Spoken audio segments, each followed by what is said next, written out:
આજના ટોપ 20 સમાચાર. વાસદ તારાપુર હાઈવે પરની સિંગલ ફાટક પાસે ટ્રક લક્ઝરી બસ અને રિક્ષાનો ત્રિપલ અકસ્માત. મામા ભાણેજમાં કરુણ મોત. એસટી નિગમના કર્મચારીઓના મોંઘવારી ભથ્થામાં 2% વધારો. સુરતમાં ગણેશ મહોત્સવના દરેક પંડાલ પર પોલીસની હાઈ રિઝોલ્યુશન સીસીટીવી અને ડ્રોનથી નજર. રાજ્યમાં સારા વરસાદના પગલે 81 લાખ હેક્ટરમાં ખરીફ પાકનું વાવેતર. મગફળીનું સૌથી વધુ વાવેતર.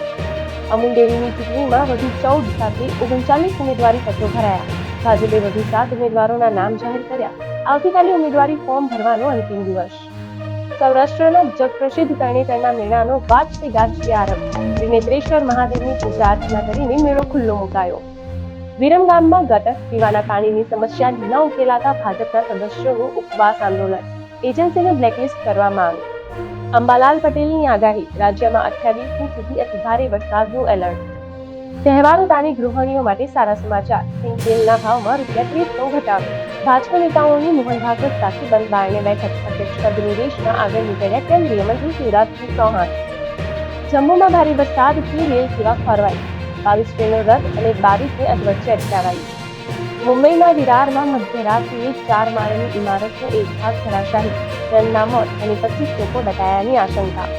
દિગ્ગજ ભારતીય ક્રિકેટર રવિચંદ્રન અશ્વિનને આઈપીએલમાંથી લીધી નિવૃત્તિ. 23 વર્ષ બાદ ભારત ચેસ વર્લ્ડ કપની કરતી યજમાની. 90થી વધુ દેશોના ખેલાડીઓ ભાગ લેશે. ટ્રમ્પે પોસ્ટલ એજન્સી પર ટેરિફ લાદતા 25 દેશોનો અમેરિકા મોકલાતી ટપાલ સેવા અટકાવવાનો મોટો નિર્ણય. રશિયા યુક્રેન યુદ્ધ વચ્ચે ઝેલેન્સ્કીએ આપ્યું નિવેદન. કહ્યું, આ યુદ્ધ બંધ કરવા અમે ભારતના વડાપ્રધાન પાસેથી આશા રાખીએ છીએ. આફ્રિકામાં ગણપતિ બાપાનો જય જયકાર. નાઇજીરિયન વિદ્યાર્થીઓએ ગણેશાની ભાવવંદના સાથે કર્યો અસ્તિદાન. સિંધુ જળસંધિ રદ થયા છતાં પૂરની ચેતવણી આપીને ભારતે પાકિસ્તાનને બચાવ્યું. વિદેશી અખબારોનો મોટો દાવો. ટ્રમ્પે 4 વાર ફોન કર્યો પણ મોદીએ ન આપ્યો જવાબ. હાઈકોર્ટના ન્યાયાધીશોએ પેન્ડિંગ કેસોના ચુકાદા 3 માસની અંદર આપવાના રહેશે તો સુપ્રીમ કોર્ટનો મોટો નિર્ણય.